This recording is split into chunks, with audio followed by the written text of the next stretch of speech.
Bienvenue à tous, hein, c'est ce qu'on disait. Donc, moi, Anaïs, je suis la dirigeante de l'entreprise et donc je suis accompagnée de Sophie. Donc, Sophie, je te laisse te présenter. Oui, donc je suis en charge de la stratégie impact et numérique responsable chez BIAP. Voilà. Et donc, ce qu'on disait, c'est qu'on va essayer de prendre une petite demi-heure avec vous, du coup, pour vous expliquer un petit peu déjà comment, très rapidement et brièvement, du coup, on s'est intégré dans cette démarche de numérique responsable chez BIAP. Puis après, on reviendra au sujet de comment, qu'est-ce que le numérique responsable pour ceux qui ne savent pas ce que c'est, ou en tout cas approfondir pour ceux qui connaissent déjà le sujet. Puis on donnera des pratiques sur comment on intègre l'accessibilité dans ces applications, comment on intègre l'éco-conception. On parlera aussi de la mesure parce que, en fait, on sait que c'est des démarches qui sont aussi expérimentales pour beaucoup, ou même s'il y a des référentiels. Donc, la mesure permet aussi d'avancer et de progresser et d'avoir plus de certitude sur ces sujets-là. Et puis, on vous donnera quelques bonnes pratiques pour se lancer. Et du coup, pour terminer, ce que je demandais, c'est est-ce que c'était OK pour tout le monde avant qu'on commence?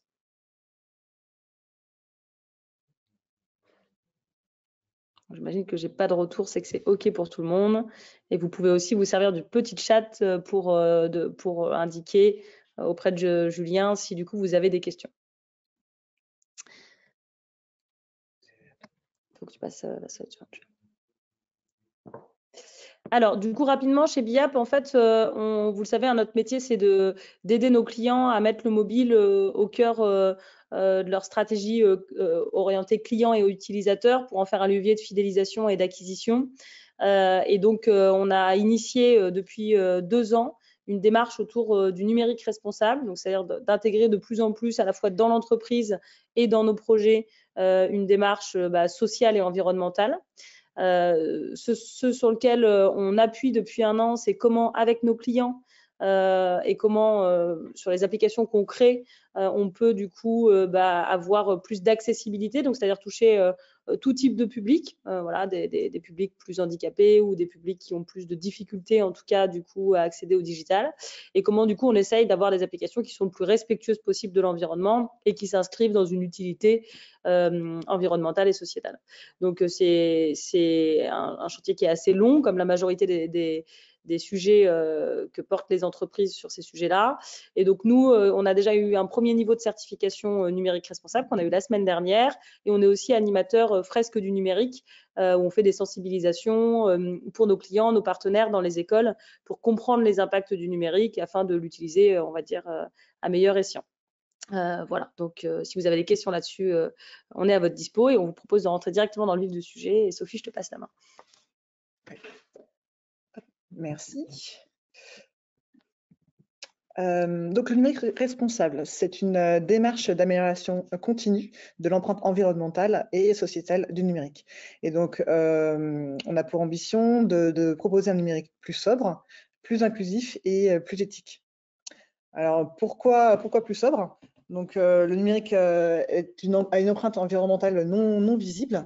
Donc, c'est aujourd'hui, peut-être que vous le savez, environ 4% des émissions mondiales de gaz à effet de serre.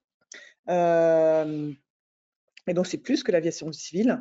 Et donc, il y a une étude qui est sortie il y a quelques semaines, une étude prospective de l'ADEME et de l'ARCEP, qui projette même une augmentation de 45% en France d'ici 2030. Ce sont des impacts environnementaux sur l'ensemble du cycle de vie. Donc, je ne sais pas si vous connaissez le concept du sac à dos écologique. C'est l'ensemble en fait des ressources nécessaires pour fabriquer un objet. Et donc, le numérique n'y fait pas exception puisque il faut compter à peu près 800 kg de matière à excaver pour pouvoir fabriquer un ordinateur de 2 kg. Et donc, c'est aussi 10% de l'électricité mondiale. Toujours sur la projection de l'ARCEP et de l'ADEME, ils estiment que cette consommation d'électricité augmentera de 33% pour les data centers, essentiellement à cause de l'explosion du volume de données. Aujourd'hui, on est sur une progression du volume d'environ 3,5 par an d'augmentation du volume. Pourquoi un numérique plus inclusif? Donc aujourd'hui, c'est seulement 18% des femmes qui occupent un métier technique dans le numérique. Et ce pourcentage-là est encore plus faible si on prend en considération la diversité sociale et ethnique. Et donc, avec une mauvaise représentativité, on peut difficilement proposer des outils suffisamment universels. Donc c'est aussi 48% des Français qui éprouvent un frein à l'utilisation optimale des outils numériques. Et toujours une étude de l'ARCEP. Et dernier chiffre que je vais vous partager, c'est la situation en fait des Français au niveau de la fracture numérique. Aujourd'hui, c'est 17% des Français qui sont complètement éloignés du numérique. Et dernier point, pourquoi un numérique plus éthique? Donc, appliquer une politique de protection de la vie privée en conformité avec le RGPD ne signifie pas pour autant de faire preuve d'éthique en matière de données. Et donc, pour preuve, aujourd'hui, 85% des Français estiment que la façon dont une entreprise traite ses données reflète la façon dont elle traite aussi le client. Donc, c'est un enjeu plus qu'important.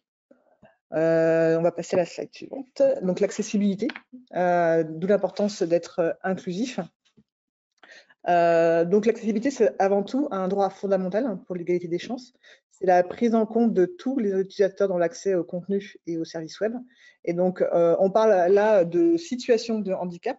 Parce que, certes, il y a des personnes qui souffrent d'un handicap qui les empêche d'utiliser pleinement en fait, l'outil. Donc, des handicaps plutôt sensoriels, moteurs, cognitifs ou mentaux, mais ça peut être aussi social ou environnemental.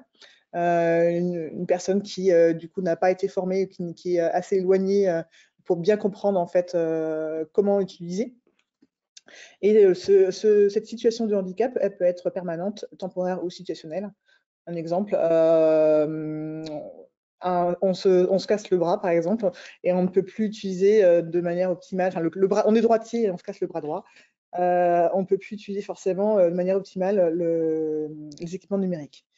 Alors, c'est une obligation légale pour un certain nombre d'acteurs, donc les acteurs du secteur public, mais aussi les délégations de services publics, et pour toutes les entreprises qui ont un chiffre d'affaires supérieur à 250 millions d'euros.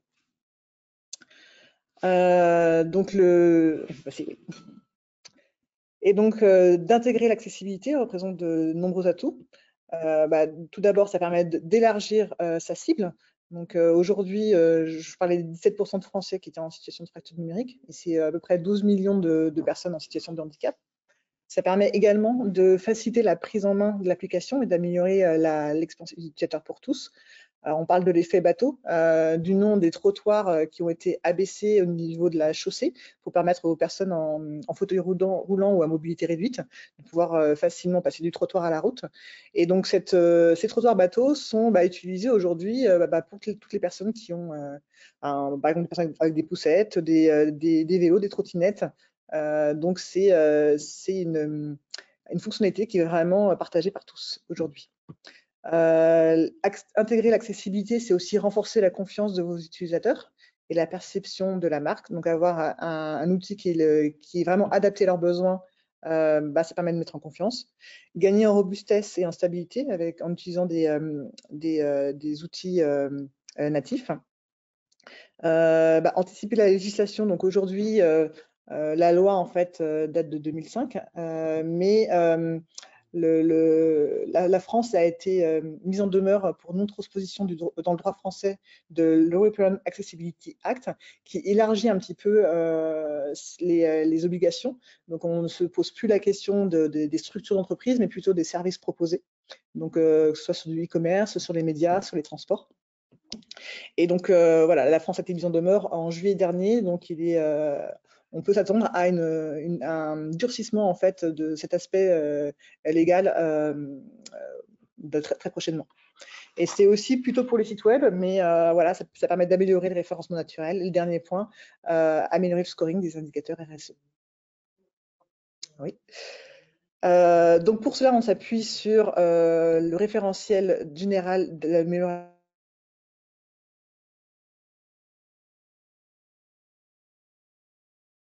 question de l'accessibilité, le RGA. Donc, il y a 13 catégories et plus de 100 critères qui sont proposés sur 4 grands principes. Tout d'abord, la perception, donc permettre à tout utilisateur de mieux percevoir. Donc, on joue surtout sur les contrastes, la taille des polices, le type de police. Sur l'utilisabilité, donc avoir des outils qui peuvent être utilisés, quelles que soient les technologies d'assistance que des personnes peuvent utiliser.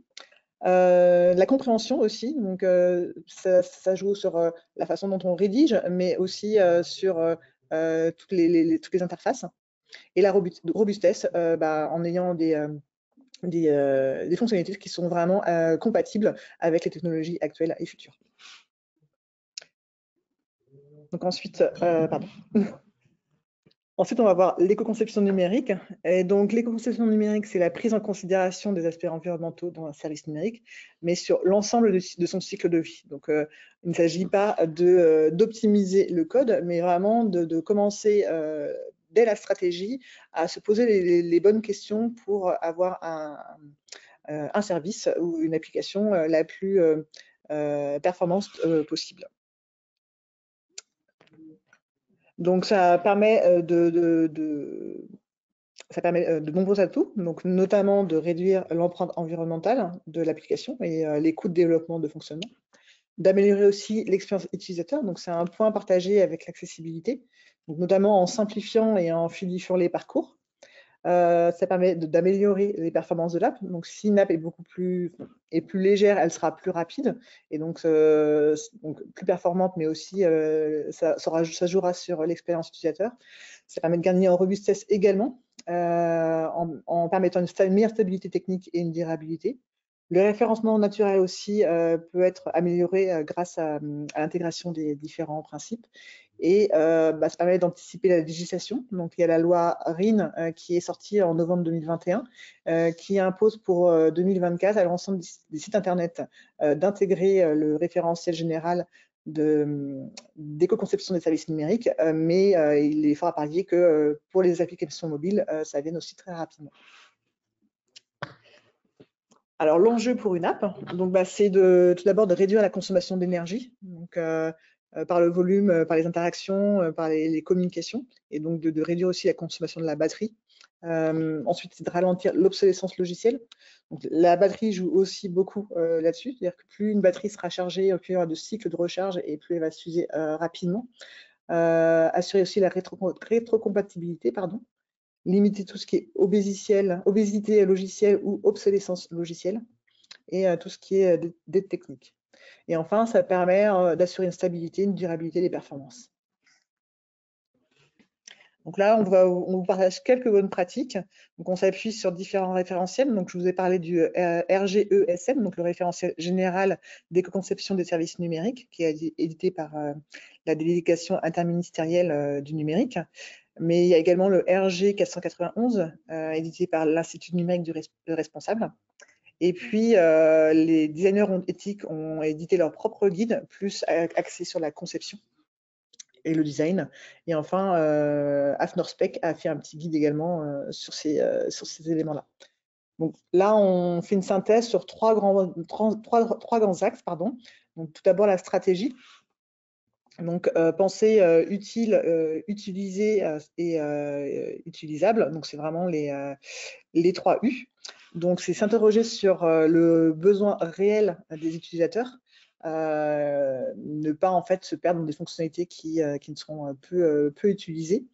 C'est également simplifier, fluidifier le parcours. Moins il y a d'interaction, plus le parcours sera court et mieux ce sera en termes de consommation d'énergie et pour l'utilisateur également. Réduire la quantité de données collectées et échangées, donc pour les mêmes raisons, mais aussi pour des raisons éthiques. Et enfin, questionner l'usage de la publicité et du tracking. Pour la partie interface, il s'agit de se concentrer sur ce qui apporte réellement de la valeur, donc tout ce qui est animation, carrousel, gif décoratif, si ça n'apporte rien de plus que des éléments décoratifs, à se poser la question si le jeu en vaut la chandelle. Ensuite, limiter l'usage de la vidéo et préférer les médias moins gourmands. Si la vidéo est indispensable, travailler sur réduire en fait son poids au maximum et puis son temps pour que ce soit vraiment le plus efficient. Et ensuite, éviter les lectures automatiques de médias. Donc, pareil, ça permet d'éviter de consommer la donnée pour quelque chose qui n'est pas forcément sollicité par l'utilisateur. Et puis, tout ce qui est service tiers non essentiel également. Et dernier point sur les aspects techniques et hébergement. Donc, voilà, une fois qu'on a bien passé en revue les premières étapes, on peut enfin optimiser le code. Éviter tout ce qui peut forcer des requêtes et envoi de données inutiles. essayer de différer aussi certaines requêtes sur des moments où l'appareil est en charge ou il est connecté au Wi-Fi. Par exemple, le Wi-Fi consomme moins d'énergie que quand il est connecté en données mobiles. Et enfin, choisir un data center éco-responsable. Donc, comment on détermine qu'un data center est éco-responsable? Déjà, en fait, de voir comment il gère son matériel, si justement il a une gestion des achats responsable, comment il gère son énergie, comment il gère aussi l'eau au niveau de ses centres de données. Et donc, comment on peut mesurer le sérieux d'une démarche? Il y a notamment des certifications de normes ISO, donc avec la norme 50001 pour le management de l'énergie, 9001 pour tout ce qui est management de la qualité, et puis 14001 pour l'environnement. Et donc, pour améliorer, en fait, pour mettre en œuvre en fait ces démarches d'accessibilité et d'éco-conception et mesurer son amélioration. Donc, l'accessibilité, en fait, se base vraiment sur une mesure de conformité par rapport à un référentiel, le référentiel dont je vous ai parlé. Donc, on a plusieurs façons de faire. On peut faire des audits ou des tests automatiques rapides. Donc là, on peut avoir des outils comme des extensions Chrome. Donc, il y a Lighthouse qui permet de le faire pour des sites internet, mais aussi pour des mobiles. Ou alors, on a Accessibility Scanner sous Android qui permet de vérifier quelques critères d'accessibilité. Ou alors, en fait, on peut réaliser un audit approfondi, toujours basé sur le RGA.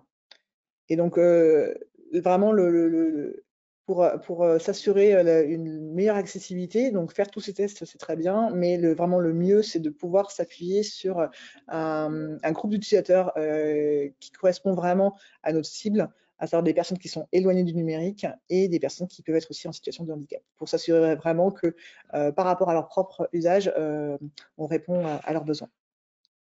Et la partie accessibilité, donc c'est vraiment une démarche globale, donc on ne mesure pas tant comment dire, des critères que environnementaux. Donc c'est aussi tout au long de la démarche s'assurer qu'on a bien passé les critères et les bonnes pratiques. Donc, de la même manière, on peut s'appuyer sur la mesure de la conformité sur un audit approfondi du référentiel, mais on peut aussi mesurer des indicateurs environnementaux. Donc, pour cela, il existe plusieurs outils. Donc le Numécodia, c'est plutôt un outil pour aider à réaliser l'audit RGESN. Et après, les extensions Chrome comme le Green IT Analysis ou alors les outils plus conséquents comme ceux de GreenSpector ou de Frugger permettent de mesurer, par exemple, les émissions de gaz à effet de serre de l'app, la quantité d'eau consommée, le poids des pages, etc. Voilà. Donc, pour se lancer, on vous partage quelques bonnes pratiques et c'est pas en 30 minutes qu'on va travailler votre stratégie, en tout cas impact et numérique responsable. Mais voilà, Sophie a bien rappelé le cadre, tout ce qui était important de prendre en compte, en tout cas de manière macro sur ces sujets-là. Nous, il y a un sujet en tout cas qu'on pense clé pour démarrer ou réussir, c'est vraiment comprendre en se formant. On peut avoir des convictions ou non sur la partie environnementale et sociale. Bien comprendre l'impact de nos métiers, c'est aussi mieux agir et mieux, on va dire, mieux travailler pour du coup concevoir des bonnes applis. On l'a vu aussi dans ce qu'a présenté Sophie. Quand on intègre ces référentiels, on voit aussi qu'il y a des vrais leviers de performance sur les applis parce que accessible, ça veut dire que souvent les interfaces sont plus claires, elles sont mieux comprises. Donc des utilisateurs aussi qui ne sont pas en situation de handicap. Ça veut dire aussi souvent que les contenus sont plus légers, donc c'est plus fluide.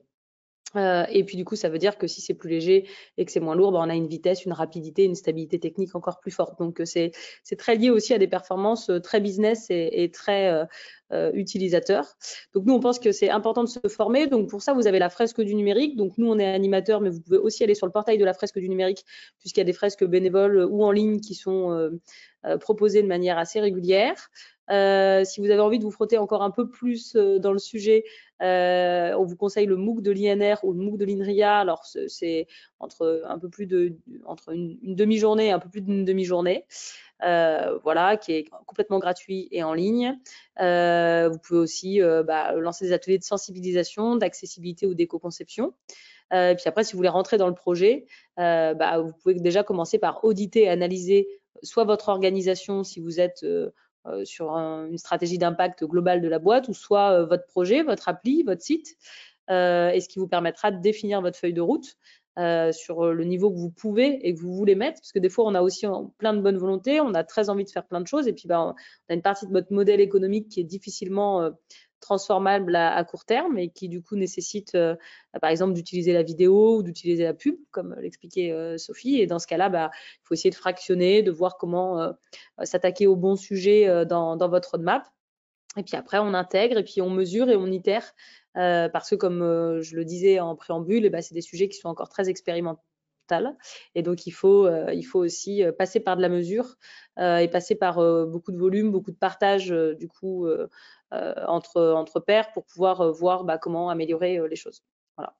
À la fin de ce webinaire, du coup, Julien vous fera parvenir un mail avec la rediffusion, un peu de lecture. Donc, on vous partage aussi ici sur des sujets rédigés par l'équipe, notamment aussi par Sophie sur l'accessibilité, sur du coup l'éco-conception. Et puis, voilà, aussi on a aussi une offre sur la partie agir sur le numérique et accessibilité. Donc, n'hésitez pas si vous avez besoin. Je vous remercie en tout cas d'avoir assisté à ce premier webinaire. Et puis, n'hésitez pas. Et on vous souhaite un bon midi et un bon vendredi.